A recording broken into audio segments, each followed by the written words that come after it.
Le point de presse a donné des précisions sur la manière dont la manifestation du jeudi 4 avril à la Commission électorale nationale autonome Sénat a été maîtrisée par la police républicaine.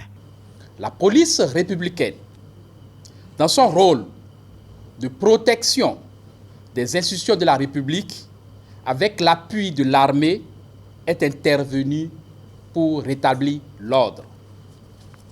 Nous profitons de ce point de presse pour apporter un démenti formel aux images et vidéos qui circulent sur les réseaux sociaux.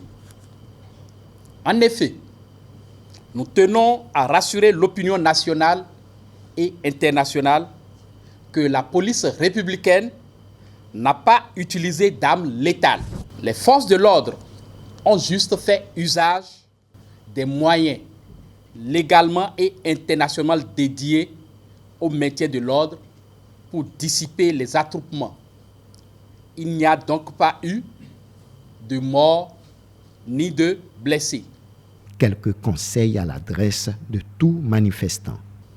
Article 238. Toute personne non armée qui, faisant partie d'un attroupement armé, ne l'aura pas abandonné après la première sommation est punie d'une peine privative de liberté.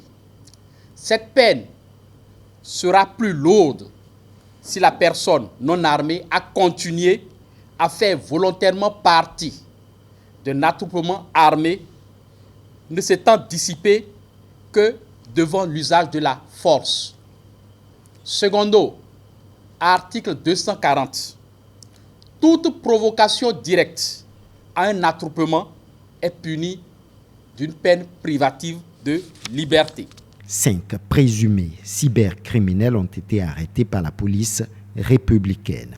Le mode opératoire de la bande consiste à faire croire sur les réseaux sociaux à l'existence d'hommes d'affaires et de princes fortunés désireux de faire œuvre sociale et don d'une partie de leur richesse.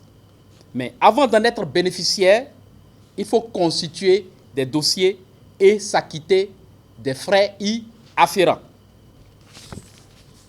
Ces frais sont tantôt envoyés dans les comptes bancaires des complices à l'étranger, tantôt par les structures de transfert d'argent au profit des membres du groupe au bénéfice. L'opinion nationale et internationale est invitée donc à prendre conscience de ce phénomène et à s'adresser en cas de besoin à la police républicaine en appelant le 166 ou en écrivant à www.dgpr.bj